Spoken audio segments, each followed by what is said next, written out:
This is the Lamborghini Huracan Performante, or the artist formerly known as the Gallardo Superleggera.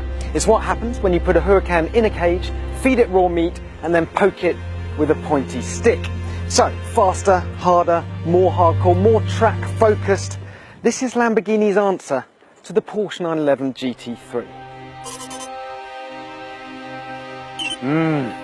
We like wings, but this isn't any old wing. This is Lamborghini's new Ala active aerodynamic system, and it's very clever indeed. It can operate in high downforce or low downforce modes, but more importantly, can switch the downforce from one side to the other.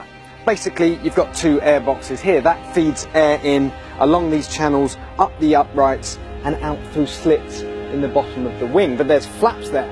So, flaps closed, maximum downforce. Flap open, reduces the drag, increases your speeds on the straights. But the clever bit is you can shut off one side and not the other when you're in a corner, therefore increasing the downforce only on one of the rear wheels and helping you to turn in.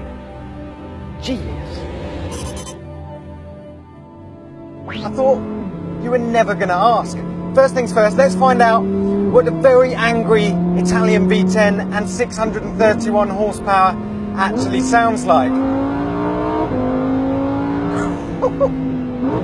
It's very good indeed. It's absolutely sublime. The powertrain, pretty much perfect. The question we need to answer here is, can we feel all that trick aero actually working? And the surprise answer is, well, yes, you can. And it's all down to stability, which is quite a boring word, but stability under braking. You can brake so much later than you thought you could. And in those medium to fast corners, the car just feels totally locked into the road, totally glued down. The normal Huracan would be wagging its tail, probably understeering a little bit, but this thing is just absolutely keyed into the road.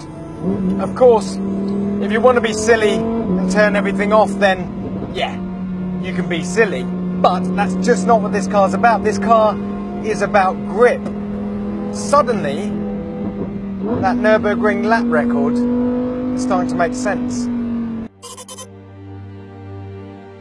The difference between this car and the standard Huracan is just staggering. What it gives you is supreme confidence to brake later than you thought, to turn in at 150 miles an hour and know it's not going to understeer, it's just going to stick.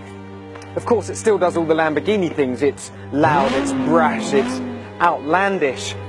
But when you're on it, it also makes you look like a better driver than you actually are. And that's my kind of car.